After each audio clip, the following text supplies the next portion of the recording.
But अभी तक की पिक पर थोड़ी सी बात कर लो, उसके बाद हमने ये स्क्वाड को डिटेल डिस्कशन करना है। पिक तो चूंकि अभी ड्राफ्टिंग चल रही है। प्लेटिनम कैटेगरी की स्पेसिफिकली अगर हम बात कर लें तो प्लेटिनम कैटेगरी में हमने बहुत देखा बड़े बड़े नाम उस तरह से नहीं आए जो हाई पिक बनाई गई। हमने देखा पहले डेविड वार्नर को पिक कर लिया गया, डेरिल मिचेल को लाहौर की जानिब से कर लिया गया, केन विलियमसन रह गए, टिम साउदी रह गए, एलेक्स कैरी रह गए। इस तरह के और भी नाम है जो मेरा ख्याल एतमाद बहाल करने में कामयाब नहीं हुए, शायद महंगे बहुत थे। क्या कहेंगे आप इन पिक्स पे? देखिए बात बड़े नाम की नहीं है, बात यह है कि आप फिट इन होते हैं। वो जो फ्रेंचाइज ने एक अपनी रिटेन्ड प्लेयर्स जो थे, वो जो लिस्टें थी, रिटेन्ड लिस्ट है, उसमें कौन सी ऐसी कमी थी जो वो फर्स्ट प्रायोरिटी पे वो हल करना चाह रहे थे। और उस फर्स्ट प्रायोरिटी को, क्योंकि वो प्लैटिनम कैटेगरी आती है जो मोस्ट वैल्यूबल प्लेयर होता है, तो उसमें कौन से वो प्लेयर थे जो उनकी टीम में एक बैलेंस ला सकते हैं। क्योंकि जाहिर है अगर आप किसी को प्लैटिनम में ले रहे हैं तो is most likely to play every game और is most likely to be the key player आपकी पूरे सेटअप के अंदर। तो उसमें हर बंदे ने जो एक फॉर्मेशन पहले से बनाई हुई थी उसके मुताबिक उन्होंने किसी ना किसी को लेना था। तो मेरा ख्याल है कि वो बड़े नामों में तो देखे बहुत सारे ऐसे लोग हैं कि जैसे कुछ टीमें हैं उनको मिडिल में पावर हिटिंग चाहिए। सबसे बड़ा जो पाकिस्तान की क्रिकेट के अंदर अगर आप देखें तो जो तलाश जिस चीज की जारी है कि मिडिल में कौन छक्के मार सकता है, तो जब फ्रेंचाइजेज हैं बिलाशुबा उनके भी वही मसाइल हैं। उनको भी वहां पे बंदे चाहिए, एक अप फ्रंट पावर प्ले में अच्छा खेलने वाले और दूसरा मिडिल में। तो Daryl Mitchell for Lahore Qalandars make sense, क्योंकि उनके पास मिडिल ऑर्डर में उस तरह से जान नहीं है कि जो आए बंदा और बड़ी हिट भी मारे और वो एक बड़ी इनिंग खेलने की भी काबिलियत रखता हो। तो उन्होंने I think they went according to their, क्योंकि ऊपर उनके पास फखर जमान है। बिल्कुल ऐसे ही। और फखर जमान हम सबको मालूम है कि वो कितना एक्सप्लोसिव प्लेयर है। तो इसी तरह का एक एक्सप्लोसिव प्लेयर वो बीच में भी ले आए हैं। और आई थिंक बाकी भी सभी जो टीमें हैं उन्होंने देखा यही है कि उनकी टीम में क्या फिट इन होता है, और उसमें फिर कई बड़े नाम थे जो नहीं फिट इन होते, तो फिर उनको नहीं लिया गया। अच्छा, ये कौशल परेरा मेरे सामने नाम है, इनको लिया गया मेरे ख्याल डायमंड कैटेगरी है या गोल्ड कैटेगरी इनमें लिया गया लाहौर कलंदर की जानिब से। जी, एलेक्स कैरी भी अवेलेबल थे और वो उनको जो गोल्ड कैटेगरी दी गई थी पीसीबी की जानिब से दी गई। तो आप समझते अगर कंपेयर किया जाए कौशल परेरा और एलेक्स कैरी को, अवेलेबल तो वो भी थे, तो ज्यादा सूटेबल तो एलेक्स कैरी है, एक्टिव ज्यादा प्लेयर है। देखिए शायद क्योंकि दोनों लेफ्ट हैंडर्स हैं, शायद ये देखा गया है कि टॉप ऑर्डर में खिलाना हो। अच्छा। क्योंकि कौशल परेरा एक ओपनर है और एलेक्स कैरी मिडिल ऑर्डर में खेलते हैं। फिर कौशल परेरा जो है ये एशियन कंडीशंस को बखूबी जानते हैं, श्रीलंका के प्लेयर हैं, तो ये एशियन कंडीशंस का एडवांटेज भी है।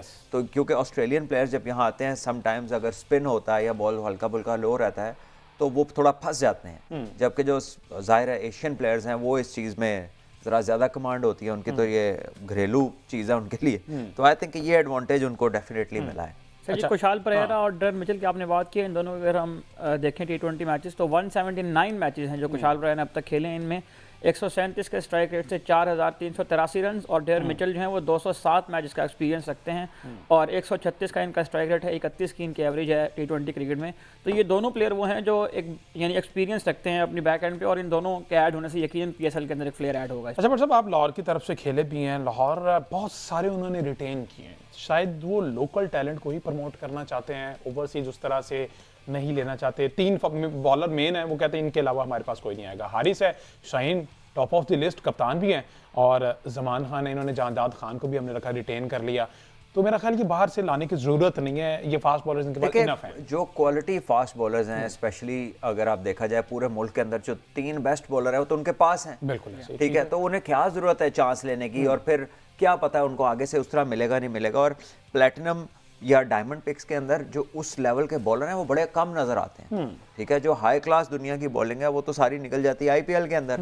तो जो बाकी इधर कह लें कि जो प्लेयर्स इस तरफ आते हैं उनमें ज़्यादा मीडियम फास्ट बॉलर होते हैं, कोई शायद ही कोई जेन्युइन पेस का बॉलर इस तरफ कभी कोई आया हो। तो I think it make sense कि इनके पास तो ये तो ब्लेस्ड है, इनके पास तो 3-4 बॉलर ही अपने हैं। हाँ। ठीक है, तो इन्हें ज़रूरत ही नहीं है।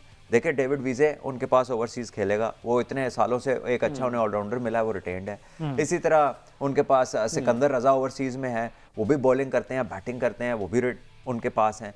ऊपर से उन्होंने ले लिया है इसको डेरिल मिचेल को। तो आई थिंक उनके जो 3-4 ओवरसीज़ हैं वो तो उनका कंप्लीट है कॉन्ट्रैक्ट, तो उन्हें जरूरत भी नहीं है ना कुछ करने की। अच्छा, प्लैटिनम कैटेगरी डिस्कस हो रही, तो अब्बास अफरीदी का बैट्समैन मैं आपसे पूछना चाह रहा था। अब्बास अफरीदी पिछले टूर्नामेंट में अच्छा परफॉर्म किया, नेशनल टीम में उस तरह से परफॉर्म नहीं कर पाए। कहा यह गया कि PSL बेस्ड परफॉर्मेंस में हम आगे T20 में मौका देंगे, नहीं परफॉर्म कर पाए। इस दफा दोबारा से प्लैटिनम कैटेगरी में तो लीग क्रिकेट में परफॉर्म करना, इंटरनेशनल में परफॉर्म करना इंटायरली डिफरेंट है।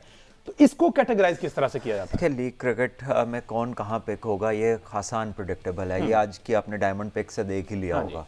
तो ये आप कहाँ फिट इन होते हैं, आपका नाम सामने पड़ा हुआ है और एक टीम को औसत जरूरत है आपकी, तो हो सकता है वो आपको किसी प्राइस पे भी ले ले।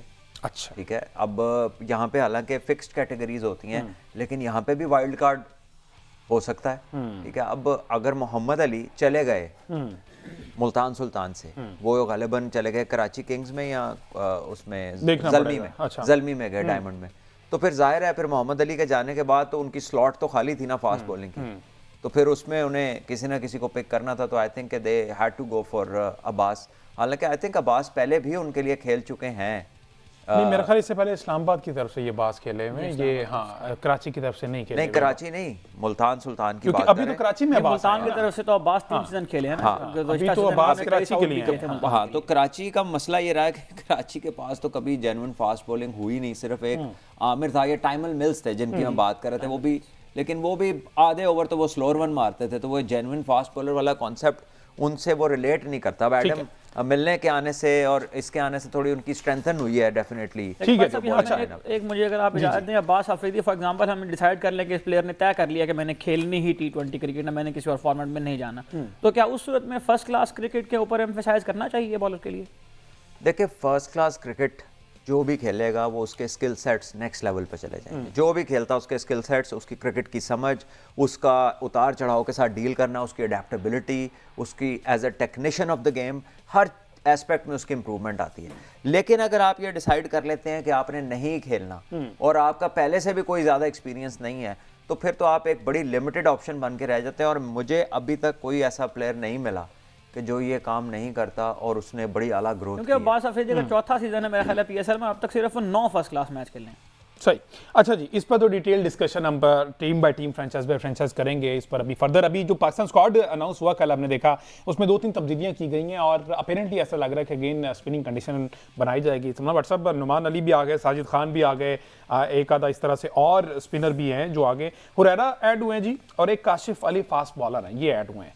ठीक है, अच्छी बात है, मौका देना है। 2 टेस्ट मैचेस हैं, आप टेस्ट चैंपियनशिप की दौड़ से भी बाहर हैं, लेकिन अच्छा है आप ट्राई कर लें। इसके अलावा पाकिस्तान के पास टेस्ट हैं भी नहीं है, तो उसमें मौका देना। नहीं बिल्कुल, आई थिंक ये वो टेस्ट मैचेस है जिनका अब अगली टेस्ट साइकिल में कोई इनकी अहमियत नहीं है, और यहाँ पर आप लड़कों को ट्राई कर सकते हैं। तो काशिफ अली फास्ट बॉलर हैं, ऑल्दो कि अगर आप स्पिन विकेट बनाते हैं तो शायद 1 या 2 मैक्सिमम आप खिलाएंगे। मेरा नहीं ख्याल, आप पिछली सीरीज में तो 1-1 पे बात आ गई थी, ठीक है, और वो एक ने भी बहुत थोड़े से ओवर करवाए थे। तो ऐसे में किसी भी नए फास्ट बॉलर को as a fast bowler team में लाना और उसे एक स्पिन ट्रैक के ऊपर उसका डेब्यू कराना, तो मेरा ख्याल है कि ये तो उसके साथ ज्यादती है। अच्छा ठीक है, टेस्ट कैप के शौक में तो कोई हो सकता है कह ले, ठीक है, लेकिन वो उसका आगाज जो है इंटरनेशनल क्रिकेट में फेवरेबल कंडीशंस में होना चाहिए। अच्छा, मैं टॉप से ही आना चाह रहा हूँ, मेरी नज़र अभी भी पड़ी है 10 में से 8 मैच आ रहे हैं शान मसूद साहब, कितने मौके और चलें ठीक है, मान लिया आपके सीनियर प्लेयर हैं, क्रिकेट को समझते हैं, कप्तान बनाना मजबूरी है कि नहीं कोई हमने कंटिन्यू करना? देखिए 10 में से 8 मैच आ रहे हैं, आप देखेंगे ये 2 मैचेस के बाद आपका काफ़ी टाइम मैच ही नहीं है, टेस्ट मैच। सो आपके पास चैंपियंस ट्रॉफी है ऑलरेडी, आप थोड़ा सा स्लाइटली स्टेबल हुए हैं, 2 आपने वनडे सीरीज जीती हैं, ठीक है, हालांकि T20 सीरीज आप दोनों हारे हैं, लेकिन आपने 2 वनडे सीरीज जीती हैं और टेस्ट मैचेस आपने कुछ जीते हैं। इंग्लैंड से 2 जीते, ऑल्दो के साउथ अफ्रीका से आप हारे हैं। तो मेरा ख्याल है कि क्रिकेट बोर्ड इस वक्त इतना ऑक्यूपाइड है, PSL का ड्राफ्ट चल रहा है, आपके पास दूसरी चीज़ें चल रही हैं, उसमें इस तरह का स्टेप लेना। फिर उसने अभी रिसेंटली एक मैच में 100 कुछ इनिंग खेली, ऑल्दो कि वो पाकिस्तान के उसने कोई सर्व नहीं किया पाकिस्तान को, मैच सेविंग नॉक भी नहीं थी, मैच विनिंग नॉक भी नहीं थी। बट आई थिंक कि it is too much happening at the moment कि आप एक और नई चीज़ खोल दें और अननेसेसरी जो है ना इनवाइट करें आप क्रिटिसिज्म को। अल्लाह करे इंशाल्लाह पाकिस्तान ये दोनों मैचेस जीत जाए, हम ये सीरीज वाइट वॉश कर जाएं और शान मसूद परफॉर्म भी कर जाए, पिछले मार्च भूल जाएंगे। जाहिर ऐसे ही होता है ऐसे ही होता है। वो बदतरीन शिकस्त हम बांग्लादेश भूल जाएंगे, हम आगे तो साउथ अफ्रीका भूल जाएंगे, ऑस्ट्रेलिया भूल गए। किसी के नहीं भूले पहले, इससे मुझे बताएं किस किस के नहीं भूले। कई मैच आपके जो आप हारे हैं, कई सीरीजें आप हारे हैं, क्या उसके बाद आपने नहीं वो एक कैटेगरी एक लॉबी खामोश क्यों है? मैं तो ये समझ नहीं आता कि कोई तो कमेंट कर दें यार, 10 में से 8 आ रहे हैं तो कोई एक कमेंट कर दें कि यार ये बुरा, इसको कप्तानी नहीं आती, इसको फील्ड प्लेसमेंट नहीं आती। हम तो अल्लाह माफ करे वो वक्त भी देखा हुआ, कैच कोई थर्ड मैन पे छोड़ता था, कहते जनाब ये जो कप्तान है ना ये सारा इसी की वजह से देखिए, हो रहा है। मैं इस बाबर कप्तान आजम को का फील्ड बतौर- प्लेसमेंट मैं करनी बाबर आजम का बतौर कप्तान को बहुत ज्यादा फैन नहीं हूँ, लेकिन मैं बाहर अगर स्टैट्स में से पूछें तो बाबर आजम के जो टेस्ट क्रिकेट में कैप्टनसी स्टैट्स थे वो सरफराज अहमद से भी बेहतर थे। देखिए वो कुछ लोग हमारे मुल्क में जिनको आप लॉबी से मुंसलिक करते हैं ना, उनका जहन यह है कि जो टीम की परमानेंट पोजीशंस है ना, ये उनके बंदों के पास होनी चाहिए। अच्छा, चाहे वो कप्तानी हो, चाहे वो विकेट कीपर हो, ये वो वाली पोजीशन है जो कम हिलती हैं, ये जहाँ पे कंट्रोल ज़्यादा होता है। तो ये वो पुराना एक माइंडसेट है, वो एक जागीरदाराना सोच है कि यार ये वाली पोजीशन हमारे पास होनी चाहिए। और आप देख लीजिए जब से ये मुल्क बना है, इन पोजीशंस के ऊपर ही वो जोर लगा। ठीक हो गया जी, तो ठीक है जी। उनके कहने से क्या होता है, काम तो कोई सही नहीं होता, हालांकि शरारतें वो कर जरूर जाते हैं, लेकिन आई थिंक वो लेकिन मैनेजमेंट कहती क्रिकेट का है उन्हें- लेट इट गो, हाँ। Let it go.